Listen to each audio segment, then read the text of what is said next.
Kitab Bilangan pasal 21, peperangan dekat Horma. Raja negeri Arad, orang Kanaan yang tinggal di tanah Negeb, mendengar bahwa Israel datang dari jalan Atarim. Ia lalu memerangi Israel dan mengangkut beberapa orang dari mereka sebagai tawanan. Bernazarlah orang Israel kepada Tuhan, katanya, "Jika engkau sepenuhnya menyerahkan bangsa ini ke dalam tangan kami akan memusnahkan kota-kota mereka." Tuhan mendengarkan permintaan orang Israel dan menyerahkan orang Kanaan itu. Orang-orang itu dan kota-kotanya dimusnahkan bagi Tuhan. Itulah sebabnya tempat itu dinamai Horma. Ular tembaga. Setelah mereka berangkat dari Gunung Hor berjalan ke arah Laut Teberau untuk mengelilingi tanah Edom, bangsa itu tidak dapat lagi menahan hati di tengah jalan. Lalu mereka berkata-kata melawan Allah dan Musa, "Mengapa kamu memimpin kami keluar dari Mesir supaya kami mati di padang gurun ini? Sebab di sini tidak ada roti dan tidak ada air. Kami muak dengan makanan hambar ini." Lalu Tuhan mendatangkan ular-ular tedung ke tengah-tengah bangsa itu yang memagut mereka sehingga banyak dari orang Israel mati. Kemudian bangsa itu datang kepada Musa dan berkata, "Kami telah berdosa sebab kami berkata-kata melawan Tuhan dan engkau. Berdoalah kepada Tuhan supaya ular-ular ini disingkirkannya dari kami." Lalu Musa berdoa untuk bangsa itu. Berfirmanlah Tuhan kepada Musa, "Buatlah ular tedung dan taruhlah pada sebuah tiang. Setiap orang yang dipagut tetapi melihatnya akan tetap hidup." Lalu Musa membuat ular tembaga dan menaruhnya pada sebuah tiang. Jika seseorang dipagut ular tetapi memandang kepada ular tembaga itu, maka ia tetap hidup. Perjalanan ke daerah Moab. Kemudian berangkatlah orang Israel lalu berkemah di Obot.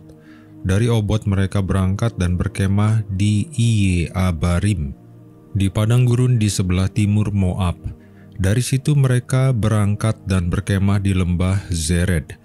Dari situ mereka pun berangkat dan berkemah di seberang sungai Arnon yang di padang gurun dan yang mengalir keluar dari wilayah orang Amori, sebab sungai Arnon ialah batas Moab, di antara orang Moab dan orang Amori. Itulah sebabnya dalam kitab peperangan Tuhan dikatakan, "Waheb di Sufa dan lembah-lembah ke sungai Arnon dan lereng lembah-lembah." Lereng itu terbentang ke pemukiman Ar dan berbatasan dengan wilayah Moab. Dari sana mereka ke Beer. Inilah sumur tempat Tuhan berfirman kepada Musa, "Kumpulkanlah bangsa itu, maka aku akan memberikan air kepada mereka." Pada waktu itu orang Israel melantunkan nyanyian ini, "Berbual-buallah hai sumur, mari kita bernyanyi berbalas-balasan, karena sumur yang digali oleh raja-raja, yang dikeruk oleh kaum bangsawan di antara bangsa itu, dengan tongkat-tongkat kerajaan, dengan tongkat-tongkat mereka. Lalu dari padang gurun mereka ke Matana, dari Matana ke Nahaliel, dari Nahaliel ke Bamot, dari Bamot ke lembah yang di daerah Moab, dekat puncak gunung Pisga yang menghadap padang belantara." Peperangan melawan Sihon, Raja Hesbon. Kemudian orang Israel mengirim utusan kepada Sihon, Raja orang Amori dengan pesan, "Izinkanlah kami melalui negerimu. Kami tidak akan menyimpang masuk ke ladang-ladang dan kebun-kebun anggurmu. Kami tidak akan minum air sumurmu. Hanya di jalan raya saja kami akan berjalan sampai kami melewati wilayahmu." Tetapi Sihon tidak mengizinkan orang Israel berjalan melewati daerahnya. Bahkan ia menghimpun seluruh tentaranya dan keluar ke padang gurun menghadapi orang Israel. Sesampainya di Yahas, berperanglah ia melawan orang Israel. Namun orang Israel mengalahkan dia dengan mata pedang dan menduduki negerinya, dari sungai Arnon sampai ke sungai Yabok, sampai kepada Bani Amon, sebab batas wilayah Bani Amon itu sangat kuat. Orang Israel merebut semua kota itu, lalu menetap di semua kota orang Amori, di Hesbon dan semua kota kecilnya. Sebab Hesbon ialah kota kediaman Sihon, raja orang Amori. ia pernah berperang melawan Raja Moab yang sebelumnya dan merebut seluruh negeri dari tangannya sampai ke sungai Arnon. Itulah sebabnya penyair-penyair berkata, "Datanglah ke Hesbon, baiklah dibangun dan diperkuat kota kediaman Sihon itu. Sebab api keluar dari Hesbon, nyala api dari kota kediaman Sihon yang memakan habis Ar Moab. Mereka yang menguasai bukit-bukit di sepanjang sungai Arnon. Celakalah engkau ya Moab, binasalah engkau ya bangsa Kamos. Ia membuat anak-anaknya lelaki menjadi pelarian, dan anak-anaknya perempuan menjadi tawanan. Kepada Sihon, raja orang Amori, mereka telah kita panah. Hesbon binasa sampai ke Dibon, dan kita menghancurkannya sampai ke Nofah yang terbentang sampai ke Medeba." Peperangan melawan Og raja Basan. Demikianlah orang Israel menetap di negeri orang Amori. Setelah Musa menyuruh orang mengintai kota Yaezer, mereka merebut semua kota kecil sekitar Yaezer dan menghalau orang-orang Amori yang ada di situ. Kemudian mereka berbelok dan maju ke arah Basan. Lalu Og raja Basan beserta seluruh rakyatnya maju ke Edrei menghadapi mereka untuk berperang. Tetapi Tuhan berfirman kepada Musa, "Janganlah takut kepadanya, sebab aku menyerahkan dia dengan seluruh rakyatnya dan negerinya ke dalam tanganmu. Haruslah kau lakukan kepadanya seperti yang kau lakukan kepada Sihon, raja orang Amori yang tinggal di Hesbon." Mereka pun mengalahkan dia dan anak-anaknya serta seluruh rakyatnya, sehingga tidak seorang pun yang dibiarkan luput. Lalu mereka menduduki negerinya. Kitab Bilangan pasal 22. Kemudian berangkatlah orang Israel dan berkemah di dataran Moab, di daerah seberang sungai Yordan dekat Yerikho. Balak memanggil Bileam. Balak bin Zippor melihat segala yang dilakukan Israel kepada orang Amori. Orang Moab sangat takut terhadap bangsa itu karena jumlah mereka besar. Orang Moab pun merasa gentar kepada orang Israel. Lalu berkatalah orang Moab kepada para tua-tua Midian, "Tentulah pasukan besar itu akan melahap habis segala sesuatu yang di sekeliling kita, seperti lembu melahap habis tumbuh-tumbuhan hijau di padang." Pada waktu itu Balak bin Zippor adalah raja Moab. Ia mengirimkan utusan kepada Bileam bin Beor ke Petor yang di tepi sungai Efrat, ke negeri teman-teman sebangsanya untuk memanggil dia dengan pesan, "Ketahuilah ada suatu bangsa keluar dari Mesir. Sungguh, permukaan bumi sampai tertutup oleh mereka. Mereka sedang berkemah di depanku. Datanglah sekarang dan kutuklah bangsa itu bagiku, sebab mereka lebih kuat daripadaku. Mungkin aku sanggup mengalahkannya dan menghalaunya dari negeri ini, sebab aku tahu siapa yang kau berkati akan beroleh berkat, dan siapa yang kau kutuk akan terkutuk." Lalu berangkatlah para tua-tua Moab dan tua-tua Midian dengan membawa upah penenung di tangan mereka. Sesampainya mereka kepada Bileam, mereka menyampaikan pesan Balak kepadanya. Lalu kata Bileam kepada mereka, "Bermalamlah di sini malam ini, aku akan memberi jawab kepadamu nanti sesuai dengan apa yang difirmankan Tuhan kepadaku." Maka tinggallah pemuka-pemuka Moab itu pada Bileam. Kemudian datanglah Allah kepada Bileam dan berfirman, "Siapakah orang-orang yang bersamamu itu?" Kata Bileam kepada Allah, "Balak bin Zippor, raja Moab, mengutus orang kepadaku dengan pesan, 'Ketahuilah ada suatu bangsa keluar dari Mesir, sungguh permukaan bumi sampai tertutup oleh mereka. Datanglah sekarang, kutukilah mereka bagiku. Mungkin aku akan sanggup berperang melawan mereka dan menghalau mereka.' Lalu berfirmanlah Allah kepada Bileam, "Janganlah engkau pergi bersama mereka. Janganlah engkau mengutuk bangsa itu, sebab mereka telah diberkati." Keesokan paginya bangunlah Bileam, lalu ia berkata kepada para pemuka Balak, "Pulanglah ke negerimu, sebab Tuhan tidak mengizinkan aku pergi bersama kamu." Para pemuka Moab itu pun berangkat dan sesampainya kepada Balak, mereka berkata, Bileam menolak datang bersama kami. Tetapi Balak mengutus lagi lebih banyak pemuka yang lebih terhormat daripada yang pertama. Setelah mereka sampai kepada Bileam, berkatalah mereka kepadanya, "Beginilah kata Balak bin Zippor, janganlah biarkan apapun menghalangimu untuk datang kepadaku, sebab aku akan menghargaimu setinggi-tingginya. Dan apapun yang kau minta dariku akan kukabulkan. Datanglah dan kutukilah bangsa itu bagiku." Tetapi jawab Bileam kepada pegawai-pegawai Balak, "Sekalipun Balak memberikan kepadaku emas dan perak seistana penuh, aku tidak akan sanggup melakukan apapun, kecil atau besar, yang melanggar titah Tuhan Allahku. Jadi sekarang baiklah kamu tinggal di sini malam ini, supaya aku tahu apa lagi yang akan difirmankan Tuhan kepadaku."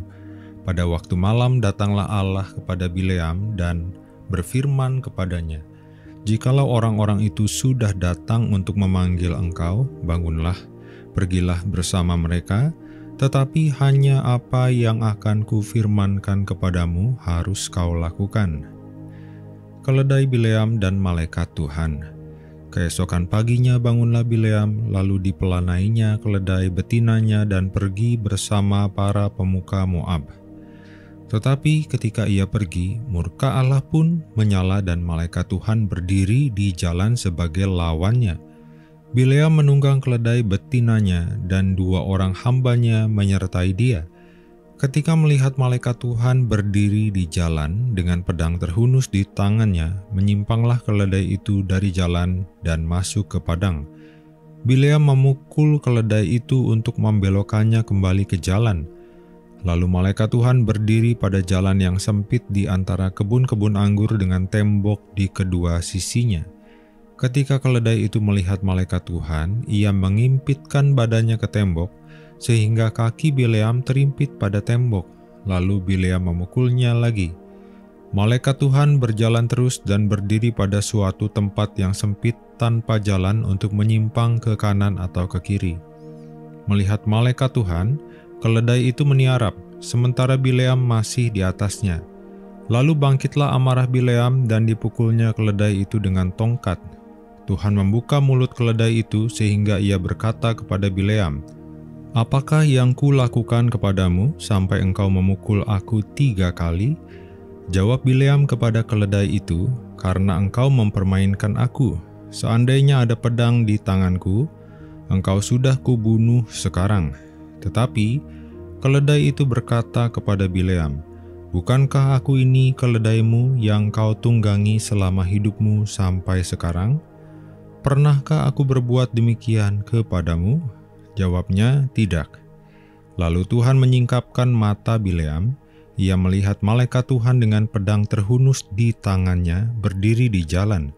Bileam pun berlutut dan sujud menyembah. Berfirmanlah malaikat Tuhan kepadanya, "Mengapa engkau memukul keledaimu sampai 3 kali? Lihat, aku keluar sebagai lawanmu, sebab dalam pandanganku jalan ini menuju kepada kebinasaan." Ketika keledai ini melihat aku, 3 kali ia menyimpang dari hadapanku. Seandainya ia tidak menyimpang dari hadapanku, tentulah saat itu juga engkau sudah kubunuh, tetapi dia kubiarkan hidup. Lalu berkatalah Bileam kepada malaikat Tuhan, "Aku telah berdosa karena aku tidak mengetahui bahwa engkau berdiri di jalan menghadapi aku. Jadi sekarang, jika hal itu jahat di matamu, aku akan pulang." Tetapi malaikat Tuhan berfirman kepada Bileam, "Pergilah bersama orang-orang itu, tetapi hanya apa yang akan kufirmankan kepadamu harus kau katakan." Bileam lalu pergi bersama para pemuka Balak itu. Balak meminta Bileam mengutuk Israel. Ketika mendengar bahwa Bileam datang, keluarlah Balak menemuinya di kota Moab di perbatasan sungai Arnon, pada ujung perbatasan itu. Kata Balak kepada Bileam, "Bukankah aku sudah mengutus orang memanggil engkau? Mengapa engkau tidak datang kepadaku? Apakah benar aku tidak sanggup memberi upahmu?" Tetapi sahut Bileam kepada Balak, "Lihatlah, aku sudah datang kepadamu sekarang. Tetapi apalah dayaku untuk mengatakan sesuatu? Perkataan yang akan ditaruh Allah ke dalam mulutku, itulah yang akan kukatakan. Lalu pergilah Bileam bersama Balak dan sampailah mereka ke Kiryat Huzot. Balak mempersembahkan beberapa ekor lembu dan kambing domba, lalu mengirimkan sebagian kepada Bileam dan pemuka-pemuka yang menyertai dia. Keesokan harinya Balak menjemput Bileam dan membawanya naik ke bukit Baal. Dari sana ia melihat bagian terpinggir dari bangsa Israel. Kitab Bilangan pasal 23. Kemudian berkatalah Bileam kepada Balak, "Dirikanlah bagiku di sini 7 mezbah dan siapkanlah bagiku di sini 7 ekor lembu jantan dan 7 ekor domba jantan." Balak melakukan seperti yang dikatakan Bileam, lalu Balak dan Bileam mempersembahkan seekor lembu jantan dan seekor domba jantan di atas setiap mezbah. Kata Bileam kepada Balak, "Berdirilah di samping kurban bakaranmu, aku sendiri hendak pergi. Mungkin Tuhan akan datang menemui aku, dan apapun yang dinyatakannya kepadaku akan kuberitahukan kepadamu." Ia lalu pergi ke atas sebuah bukit yang gundul. Bileam memberkati Israel. Lalu Allah menemui Bileam, dan Bileam berkata kepadanya, "Ketujuh mezbah itu telah kuatur, dan kupersembahkan seekor lembu jantan dan seekor domba jantan di atas setiap mezbah." Kemudian Tuhan menaruh perkataan ke dalam mulut Bileam dan berfirman, "Kembalilah kepada Balak dan katakanlah demikian." Ketika ia kembali, Balak masih berdiri di situ di samping kurban bakarannya bersama semua pemuka Moab. Lalu Bileam mengucapkan sanjaknya, katanya, "Dari Aram aku disuruh datang oleh Balak, Raja Moab. Dari gunung-gunung sebelah timur, datanglah," katanya, "kutuklah Yakub bagiku, dan datanglah, sumpahilah Israel. Bagaimanakah aku menyumpahi yang tidak dikutuki Allah? Bagaimanakah aku mengutuk yang tidak dikutuk Tuhan? Sebab dari puncak gunung-gunung batu aku melihat mereka, dari bukit-bukit aku memandang mereka. Lihat, suatu bangsa yang hidup tersendiri dan tidak mau terhitung di antara bangsa-bangsa. Siapakah yang pernah menghitung debu Yakub dan siapa yang pernah menjumlah kumpulan debu Israel? Hendaknya aku mati seperti matinya orang jujur, hendaknya ajalku seperti ajal mereka." Lalu kata Balak kepada Bileam, "Apakah yang kau lakukan kepadaku? Untuk mengutuki musuhkulah aku menjemput engkau, tetapi sebaliknya engkau memberkati mereka." Tetapi ia menjawab, "Bukankah dengan saksama harus kusampaikan apa yang ditaruh Tuhan ke dalam mulutku?" Lalu Balak berkata kepadanya, "Marilah pergi bersamaku ke tempat lain, dan dari sana engkau dapat melihat bangsa itu, hanya bagiannya yang paling pinggir akan kau lihat, tetapi seluruhnya tidak akan kau lihat. Kutukilah mereka dari situ bagiku." Lalu Balak membawanya ke padang pengintai, ke puncak gunung Pisga. Ia mendirikan 7 mezbah dan mempersembahkan seekor lembu jantan dan seekor domba jantan di atas setiap mezbah itu. Kemudian ia berkata kepada Balak, "Berdirilah di sini di samping kurban bakaranmu, sementara aku akan menemui Tuhan di sana." Lalu Tuhan menemui Bileam dan menaruh perkataan ke dalam mulutnya dan berfirman, "Kembalilah kepada Balak dan katakanlah demikian." Ketika Bileam sampai kepadanya, Balak masih berdiri di samping kurban bakarannya bersama para pemuka Moab. Kata Balak kepadanya, "Apakah yang difirmankan Tuhan?" Lalu Bileam mengucapkan sanjaknya, katanya, "Bangunlah hai Balak dan dengarlah, pasanglah telingamu mendengarkan aku, ya putra Zippor. Allah bukanlah manusia sehingga ia berdusta, dan bukan anak manusia sehingga ia menyesal. Mungkinkah ia berfirman dan tidak melakukannya, atau berbicara dan tidak menepatinya? Ketahuilah aku mendapat perintah untuk memberkati, dan apabila dia memberkati, aku tak dapat membalikannya. tidak terlihat bencana pada Yakub dan tidak kelihatan petaka di Israel. Tuhan Allah mereka menyertai mereka, dan sorak-sorai bagi Dia raja atas mereka. Allah yang membawa mereka keluar dari Mesir seperti tanduk lembu hutan bagi mereka. Sebab tidak ada mantra melawan Yakub ataupun tenung melawan Israel. Pada waktunya akan dikatakan kepada Yakub dan juga kepada Israel, betapa Allah telah bertindak. Lihat, suatu bangsa yang bangkit seperti singa betina dan berdiri tegak seperti singa jantan, yang tidak membaringkan dirinya sebelum melahap mangsanya dan meminum darah kurban yang dibunuhnya. Lalu kata Balak kepada Bileam, "Jika sama sekali engkau tidak mau mengutuki mereka, jangan sekali-kali memberkatinya." Tetapi jawab Bileam kepada Balak, "Bukankah telah kukatakan kepadamu segala yang difirmankan Tuhan, itulah yang akan kulakukan?" Kemudian berkatalah Balak kepada Bileam, "Marilah, aku akan membawamu ke tempat lain. Mungkin benar di mata Allah bila engkau mengutuki mereka bagiku dari tempat itu."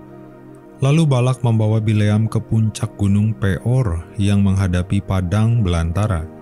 Kata Bileam kepada Balak, "Dirikanlah bagiku di sini 7 mezbah dan siapkanlah bagiku di sini 7 ekor lembu jantan dan 7 ekor domba jantan." Lalu Balak melakukan seperti yang dikatakan Bileam dan mempersembahkan seekor lembu jantan dan seekor domba jantan di atas setiap mezbah itu. Dalam Bilangan 21-23 kita melihat bagaimana umat Israel seringkali memberontak terhadap Allah, tetapi dalam kasih setianya Allah tetap memelihara mereka. Di pasal 21, bangsa Israel mengeluh karena perjalanan di padang gurun terasa berat. Sebagai hukuman, Tuhan mengirim ular-ular berbisa yang membinasakan banyak orang. Namun, ketika mereka bertobat dan memohon belas kasihan, Tuhan memberikan jalan keselamatan melalui ular tembaga yang ditinggikan. Ini menggambarkan Kristus yang akan datang, yang ditinggikan di kayu salib agar siapa saja yang percaya kepadanya beroleh hidup kekal. Kasih dan kesetiaan Allah terlihat jelas, meskipun manusia berdosa, Dia menyediakan jalan keselamatan. Di pasal 22 kita bertemu dengan Bileam, seorang nabi yang disewa oleh Raja Balak untuk mengutuki Israel. Namun, Allah mengendalikan lidahnya sehingga ia hanya bisa memberkati bangsa Israel, bukan mengutuk mereka. Ini menunjukkan bahwa rencana Allah tidak dapat digagalkan oleh manusia. Sama seperti Israel yang dilindungi dari kutukan, kita sebagai umat percaya juga dilindungi oleh Kristus. Iblis mungkin berusaha mencelakai kita, tetapi dalam Yesus kita telah diberkati dan tidak ada yang dapat memisahkan kita dari kasih Allah. Di pasal 23, Bileam akhirnya menyatakan bahwa Allah tidak seperti manusia yang bisa berubah-ubah. Jika Dia telah memberkati umatnya, berkat itu akan tetap berlaku. Ini mengingatkan kita pada kepastian janji keselamatan dalam Kristus. Allah yang setia kepada Israel adalah Allah yang sama, yang setia kepada kita hari ini. Dia telah menggenapi janjinya dengan mengutus Yesus sebagai juru selamat. Dan siapapun yang percaya kepadanya akan menerima hidup kekal. Kisah ini meneguhkan iman kita bahwa kasih karunia Allah lebih besar dari segala dosa dan rencana jahat manusia. Dan dalam Kristus kita memiliki kepastian hidup yang kekal.